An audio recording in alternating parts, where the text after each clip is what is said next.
आज मुंबईमध्ये एक पोलीस कर्मचारी गाडीत बसून अटक केलेल्या, ताब्यात घेतलेल्या मुलांना धमकी देतानाचा एक व्हिडिओ बाहेर आला आणि त्यात तो पोलीस कर्मचारी मुलांना सांगतोय की तुमच्याकडं खिशात जर आम्ही तुमच्या पुडी बांधून टाकली तर तुमचं काय होईल याचा विचार करा.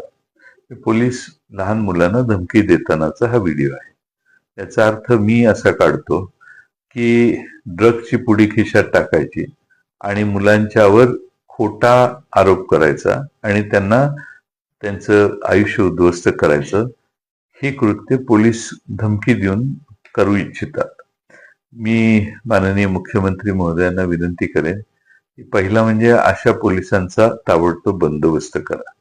आणि मी विधानसभेमध्ये याची मागणी केलेली होती आणि ही शंकाही व्यक्त केलेली की पोलिसांचा ड्रग्सच्या कार्टेल बरोबर मोठा संबंध आहे आणि पोलिसांच्या ड्रग्सच्या वाढत्या जे प्रादुर्भाव आहे त्याच्यावर चिंता व्यक्त करताना मी असंही सांगितलेलं की आज पोलीस स्टेशनकडे ड्रग्स कुठून येतात.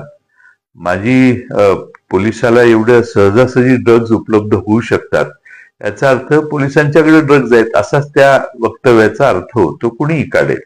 आणि म्हणून महाराष्ट्राच्या गृहमंत्री माननीय मुख्यमंत्री महोदयांना माझी आग्रहाची सूचना आहे, विनंती आहे की त्यांनी अशा पद्धतीनं ड्रग्स कार्टेल आणि त्या भागातले पोलीस, जे मी मागच्या सभागृहातही सांगितलं की हप्तेखोरीपणा हा आता ड्रग्स कडून चालू आहे आणि हे नवीन सोर्स ऑफ इन्कम पोलिसांचं झालंय, याच्यावर पोलीस माननीय मुख्यमंत्री महोदय कडक पावलं उचलतील आणि हे प्रकार होणार नाही तसं दिसतंय.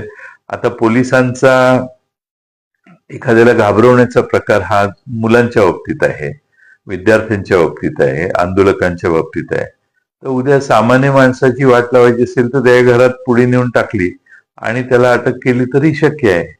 म्हणून अशा पोलिसांच्यावर गैरविश्वास निर्माण करणाऱ्या ज्या घटना आहेत त्या घटना अतिशय चिंताजनक आहेत आणि मला वाटतं माननीय मुख्यमंत्री महोदयांनी त्यात ताबडतोब लक्ष घालावं.